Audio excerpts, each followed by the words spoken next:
Hey, Ninda Louise, Michelle Paul, Wedabek Sikjabukduk, we go river, Mi'kma'ki. Um, Hello, my name is Michelle Paul. I my roots are from Halifax, Nova Scotia, but I live in Gold River on Gold River First Nation, Wet'suwet'en First Nation here in Mi'kma'ki.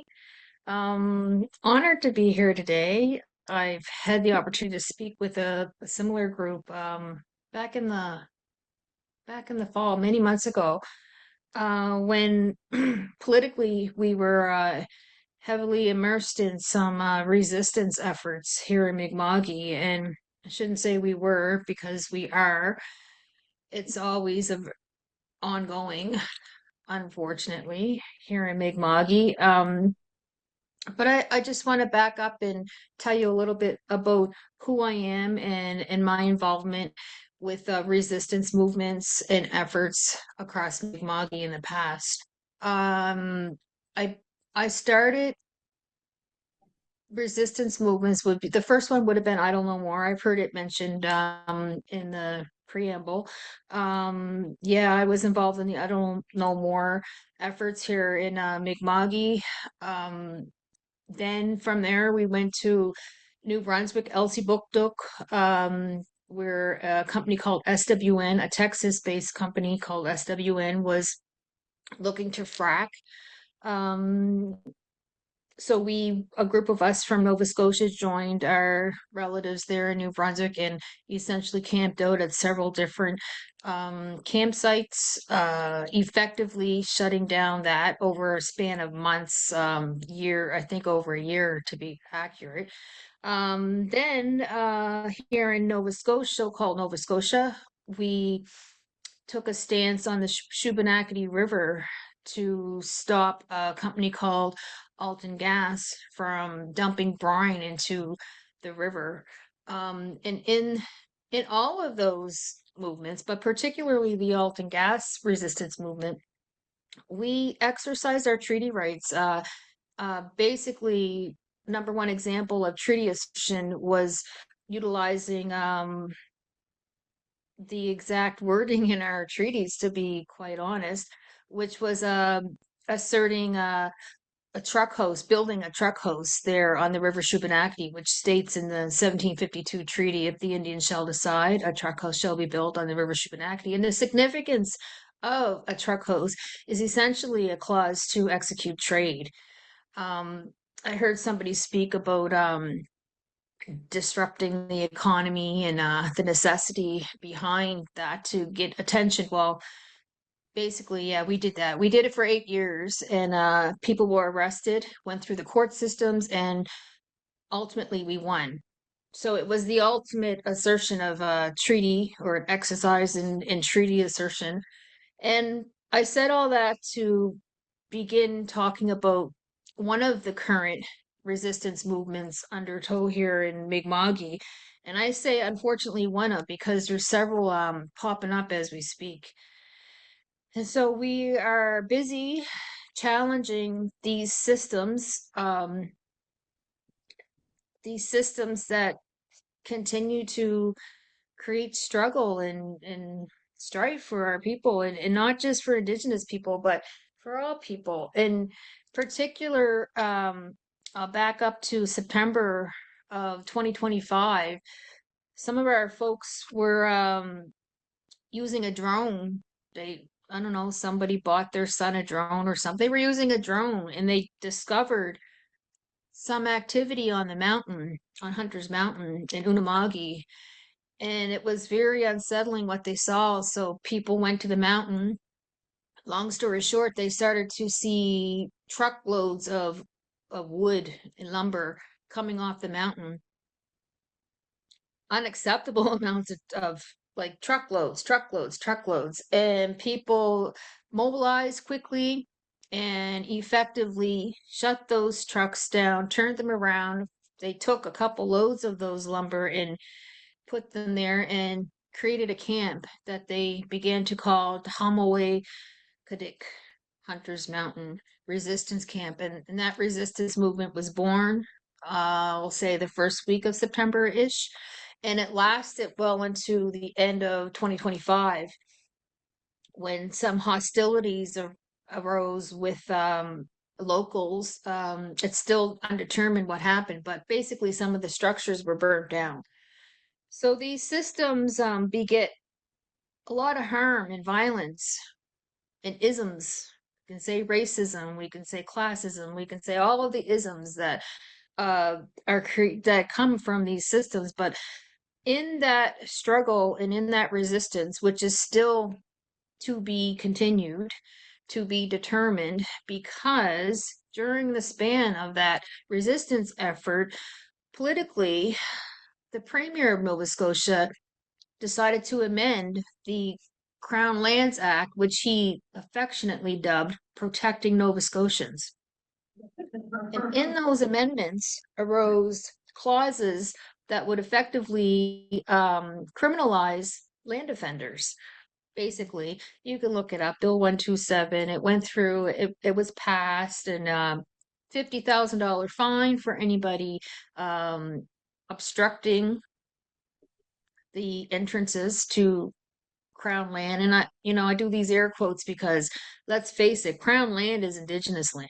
You can call it whatever you want. You can come up with fancy terms or whatever, but it's unceded Mi'kmaq territory, and which is within, as an heir to the descendant and an heir to those treaties that were made, not signed, but made, those agreements that we made, our ancestors made, is effectively the law of Canada.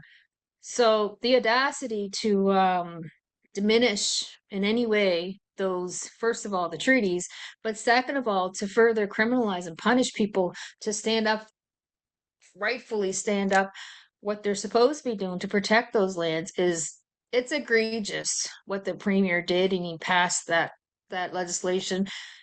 $50,000 fine or 6 months in jail. So then the camp got burnt down, Hunter's Mountain I'm speaking about. It was really cold up there, snow mile high. It became apparent that in the springtime things would reconvene and whatnot. So just to provide an update of the happenings of Tamawaykadik now, those same drones are the eye in the sky, looking to see and report on any activity. No further activity has occurred. I should mention too that during the fall as well, the government issued a statement of nobody was a ban. No one was allowed to go in the woods.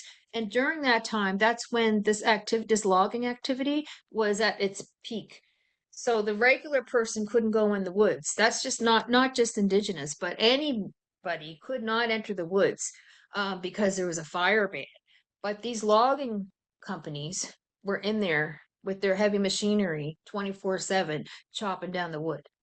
Make it make sense. So it's all for the machine, the capitalist machine, greed, power, and when that angered us, obviously. So that was another impetus to make us go and do something. So yes, so now the camp still is there, but a lot of the structures that we had organized have been removed or burnt down. So the question is, when will we restart the camp? And the question that's the question that we are still pondering over, because the minute somebody steps on that camp to build or to put a structure, because the law states now obstructing the entrance. So anybody who does that will be subjected to either jail or a heavy fine. That's not to say that the eyes are in the sky. They're watching the activity and so on and so forth. So that's the unfortunate small update on Hunter's Mountain, Tahamaway-Kadik. It's not the end of it. It's just kind of watching and waiting and gathering intel to see what's what. The other information I have to share is, unfortunately, blogging is not the only unscrupulous thing that's happening in our territory, without us knowing, or with right in front of our face.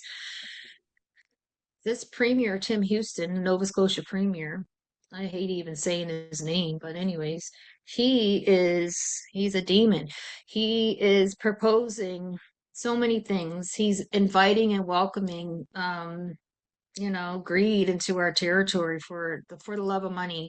You know, he's welcoming in mining, he's welcoming glyphosate spraying, he's welcoming in gas plants, he's welcoming in, oh my gosh, so much. However, we have built a good, strong solidarity of environmental groups and grassroots people, alongside Indigenous people who really care about these lands together.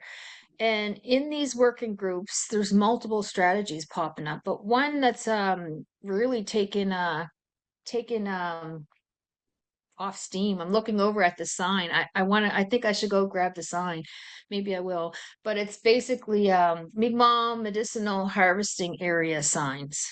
And some women, grandmothers, have been going onto Crown lands and hammering these signs into the trees to designate them as protected areas because there's medicine there. And they've been collecting medicines, and they've been determining that much of the medicines in our territory are cancer fighting medicines. So this is one strategy that's proven, I want to say, effective, but it's to be determined. There's many signs that have gone up now on these so-called crown lands. I will show you one after I speak. I'm looking at it over there in my kitchen. So this is called the Peace and Friendship Trail. And basically, it's a group of people, not all Indigenous, but friends of Indigenous allies and different environmental groups coming together, using different trail maps and on Crown's lands, and entering at various points and putting up these signs and collecting medicines there. Hopefully, one of the hopes is that these projected projects that the premier has welcomed all these people into our territory. Um, we're hoping that we can place these trails, these medicine picking trails, along those pathways of these various projects that would directly impact and intersect and interrupt any activity or any proposed activity. So that's one of the strategies. Um, there's many other strategies happening as I speak, but this is going to be one hot summer, I will say. Basically, the new phrase in my brain is shut shit down. I heard somebody speaking when I first logged in. I'm sorry I didn't get their name, but they were speaking about disruption of these systems. We did that in April. We shut down all the highways here in Nova Scotia in solidarity with some of our folks who were being raided from the truck houses. The truck houses was another is another example of systemic racism, economic genocide, if you will. The truck houses that were erected in all of our communities to sell, predominantly to sell marijuana and other such products, but not just those products. These truck houses sell anything from tobacco to marijuana related products and other medicinal things as well. And anything really, because like I mentioned before, that clause in our treaty states if the Indians shall decide, a truck house shall be built on the river Shubenacadie. But all throughout the territory, that clause persists. It's relevant.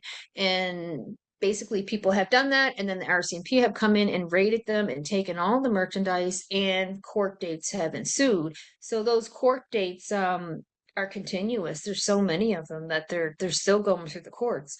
But I will say, anytime our treaties go to the courts, we always win. So we know that that's a reality. But it's still expensive, and it's still daunting, to go up against, the government and so on and so forth. So yes, the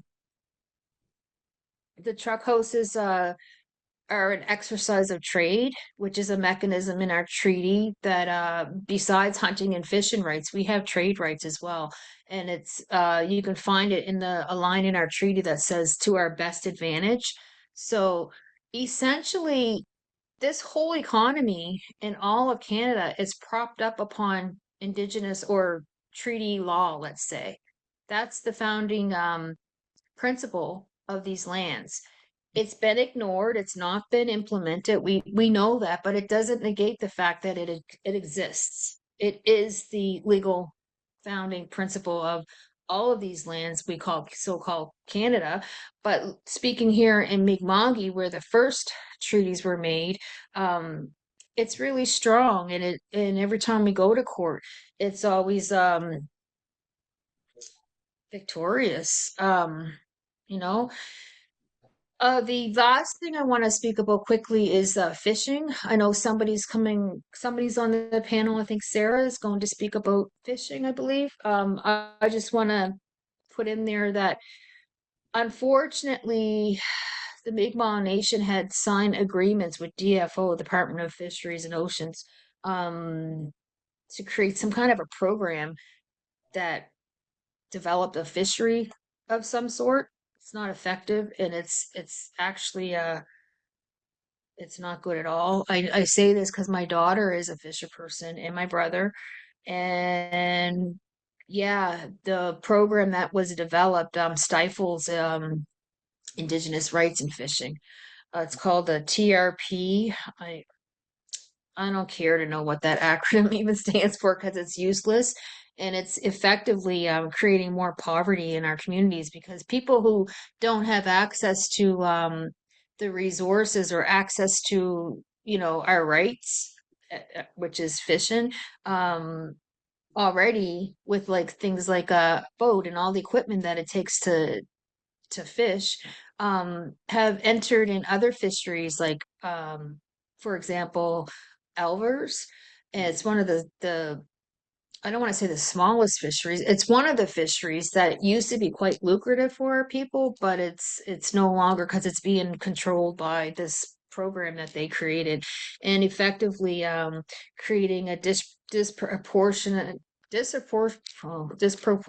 amount of leverage for commercial fishers as opposed to indigenous fishers. And the RCMP monitors the indigenous fishers, and it's just become so unfair, and yeah, it's not working. So moving forward, we're likely to see more, you know, clap back from our people in regards to the fishermen, or fisher people, because it can be, you know, it can provide a livelihood. You know, the Donald Marshall court case, 1999, I believe. Um, Basically, the result of that court case was a moderate livelihood definition. It's not been completely defined, so there's where the ambiguity comes, and that's why they tried to define or try to create a fishery. But in any case, that's ongoing as well. So we've got the Hunter's Mountain, we've got the treaty truck houses, and we've got the fishery, the TRP or whatever we want to call it, fisheries that's happening here in Mi'kma'ki. All treaty rights assertion exercises, and all of them in one way or another are, I want to say, on not on hold, because the the truck houses are going through the court system, but they're all providing sparks, if you will, to the bigger overarching issue of Mi'kmaq treaty rights. And like I said, this is going to be a hot summer because our people are fed up, and to be repeatedly denied access, repeatedly criminalized, um, and repeatedly kept in systemically kept in poverty, few options to not only exercise our rights, but to have a moderate livelihood and to participate in any sort of economy is we're stifled, and it's the young people especially are we're over it. So it's officially the season of shut shit down and disruption, disruption, disruption. I want to leave it there so people can ask some questions maybe. There's lots that I left out, but intentionally because I want to read the room and see where people are at. Well, Ollie.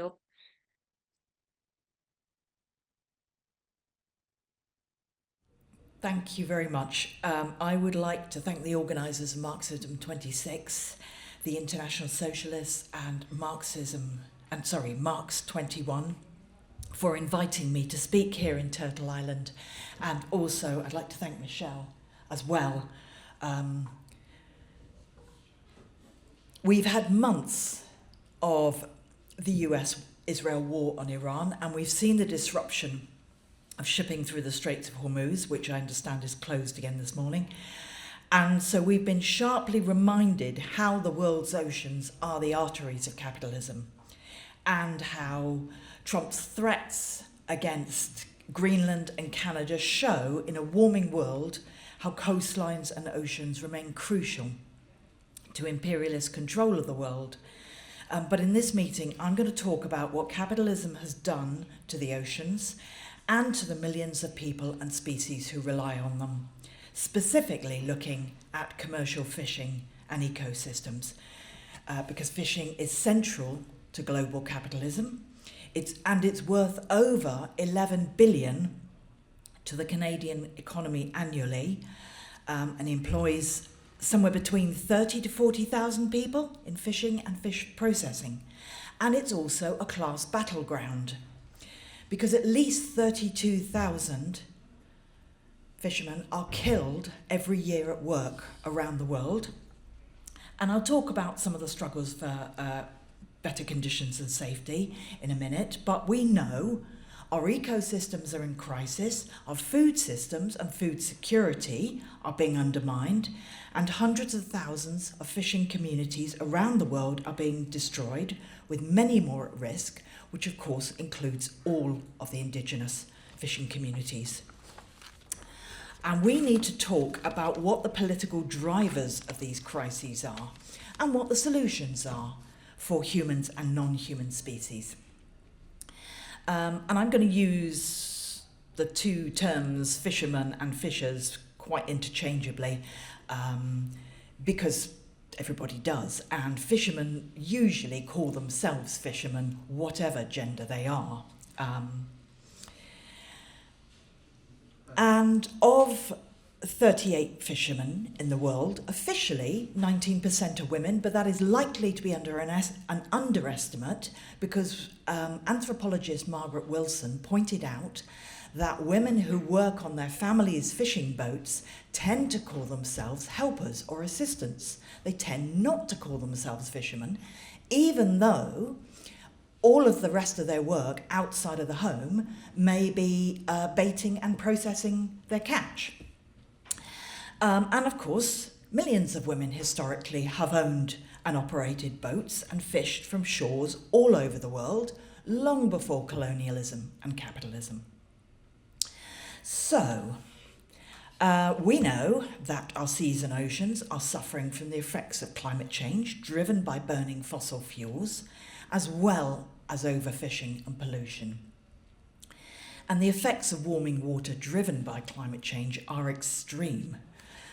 In October 2023, just one example, the water off Newfoundland was 6.7 degrees higher than average.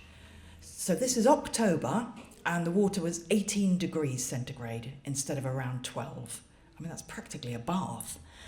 And of course, as the water heats up, it absorbs more carbon dioxide and it causes ocean acidification, which means there are fewer carbonate ions for all the species that need them to build their shells, build their exoskeletons, corals, some plankton, and of course lobster. Most importantly, around Mi'kmaq and what is now called Nova Scotia and New Brunswick, and this increased heat also makes a species more susceptible to disease, and it drives species to look for cooler water further north. So there will be a temporary benefit to Newfoundland as the lobster moves north, but it won't last long.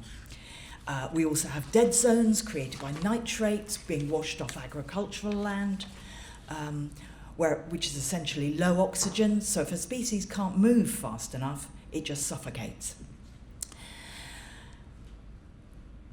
So we've got all this climate change and pollution undermining our communities and their environments, but the problem is specifically capitalism as a mode of production. Because fishers around the world have been robbed of their ability to make a living because the vast majority of commercial fishing is integrated into a world system designed to maximise profit extraction from marine resources and whatever is available. And in this system, production of food for people and livestock is not as important as the accumulation of profit. And one of the most important tools in commercial fishing to maximise profit has been the concentration of capital. This has been driven by the World Bank since the 1980s, or really late 70s, through the 80s and 90s. So you can see where there have been massive job cuts in fishing communities, many more powerful boats, new technologies and quota systems. And millions of fishers around the world have been pushed out of their fisheries. So Canada, the European Union, Australia, New Zealand, Iceland, countries in South America, they all use individual transferable quotas now with trap limits and seasons depending on the target species. And the US also has a catch share system, which is a form of individual transferable quotas. And these, because they are transferable, along with fishing licenses, have become tradable commodities. So in the Maritimes, in Mi'kmaq, where Michelle is, if a non-Indigenous fisher wants to join the lobster catch, for instance, they will need between 700,000 and $1 million Canadian dollars to buy a license. And of course, part of the problem is that for some fishers, their license is the only pension they have because they operate on very low margins. Michelle mentioned access to fisheries and how it has had to be fought for by Indigenous fishermen against racist laws to force the government to recognise their rights. And most famously, I really think that there are all sorts of books about, as I've learned, about Donald Marshall Jr. and leading to the Marshall decision and the confirmation that Indigenous people have fishing rights, as if any of us really needed confirmation. And still access is really difficult, but it's an incredibly inspiring battle. A man who was jailed at 17 for a murder he didn't commit, spent 11 years in prison, basically for not being white and being stitched up by a racist system, and then it not being broken by it, and then fighting for his rights again and again. It's absolutely inspiring. And I also want to acknowledge the acquisition of 50% of Clearwater Seafoods by the coalition of the Mi'kmaq First Nations, because it is a huge achievement. It's the pinnacle of 40 years of work by Chief Terry Paul and a whole range of people. Clearwater, if you don't know, is North America's largest vertically integrated shellfish producer, which means they own and operate an advanced harvesting and processing fleet. They have large-scale factory vessels, which are not a good thing, but, and they buy other fishermen's catch and process it and export it to 50 countries. And I completely understand why the First Nations wanted to achieve this. Exactly as Michelle has said, they have had their poverty is imposed, it has been created, and they have been systematically excluded from jobs and an equitable standard of living in the most appalling way. The problem is it doesn't solve the problems of capitalism, and it doesn't solve the overfishing, the pollution, the burning fossil fuels that's going to, and all the problems of capitalism that face all working class people, whether you're indigenous or not. And this drive to maximise profit in fisheries around the world has had disastrous effects on communities and ecosystems. Very famously here, the collapse of the Grand Banks cod fishery in 1992, supposedly one of the best managed fisheries in the world.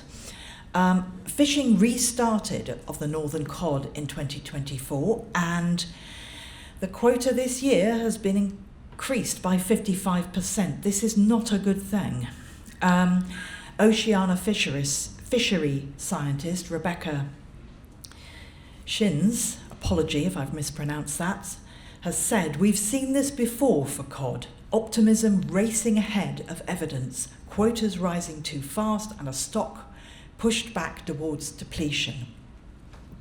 And of course, this is in the context of people need jobs. And if money was, anyway, I won't get distracted, sorry. Low impact fishers in hundreds of thousands of fisheries have been squeezed out. And I just want to say something very briefly about aquaculture and its development over the last 45 years. So farming fish, shellfish, crustacea, some people are trying to farm octopus, though there are some very encouraging bans of that idea. But this has all been driven by the needs of supermarkets, who globally dominate sales of marine species and related products. And their retail model needs standardized products, stocks, and prices. And some farmed species are particularly good for supermarkets, which is why there are tons and tons of salmon, tilapia, and shrimp available relatively cheaply for some people, because it's a much more reliable source of supply, price, and profit. But it also increases risks of disease outbreaks, and it undermines wild stocks. For instance, in salmon, it actually damages them. And also, I'm hoping Comrade here will talk about the conditions of workers in the aquaculture industry, particularly in India. And of course, the majority of workers in processing aquaculture are actually women. It should also be said the majority of inshore fisheries around the world are women. And what unites all fishers is that it is hard, dangerous work. As I said, 32,000 deaths a year at least. It's likely to go unreported because there is piracy and so much slavery. Most recently, a case of slavery in Britain on Scottish-owned boats. This happens everywhere. And people face extreme heat, cold, overwork, not enough sleep. But there's also, that's on the big boats, there is too much lone working, there is too little money for maintenance and insurance. Weather is incredibly unpredictable, as anyone who's ever gone to sea knows, but now climate change is making typhoons more frequent and stronger, particularly in the Philippines. And of course, most fishers don't get the majority of the value from their fish, their work. And fishing communities are also under pressure from coastal development, tourism, and the privatisation of what was their space to fish, to live, to store equipment, to build and repair boats. You need space. I've just spent a couple of weeks in Nova Scotia, and there are all kinds of places where the development is just so unsustainable. And of course, you can see the gross inequality as well. And perhaps one of the most extreme examples in the world at the moment is the destruction of the Palestinian fishing fleet by the Israeli state, where it is quite clear from what Trump said that essentially they want Gaza, they want it, they want to turn it into the Las Vegas of the Middle East, and they really need anybody who isn't on board to get out. So But there are other ways to privatise vast tracts of the oceans, and they are being pitched as solutions to the crises under capitalism. So, for instance, marine protected areas, they are supposed to be protected from industrial fishing. Well, many of them are not. And but there is a problem with the very idea of a marine protected area, because it says that people are the problem. There's 8 billion of us, we all eat too much, and although I notice it's usually China who always eats too much when America discuss this, the American state, and the implication that we're eating everything and that's driving the destruction of the oceans, and it is simply not true. It is profit and the drive to maximise profit that causes the destruction. And not least because there are millions of people around the world who catch fish and other marine species and cannot afford to eat it. They have to sell it, But there is a great deal of resistance, as Michelle has described, and around the world. In Chile last year, there were huge strikes against legislation giving too much of the quota to industrial fishing away from the smaller fishers and the artisanal fishers who are low impact. Uruguay last year, 80 days on strike, and the coastal fishing fleet, they wanted an extra crew member so that some of them could get some sleep. And of course, the less sleep you have, the more accidents there are.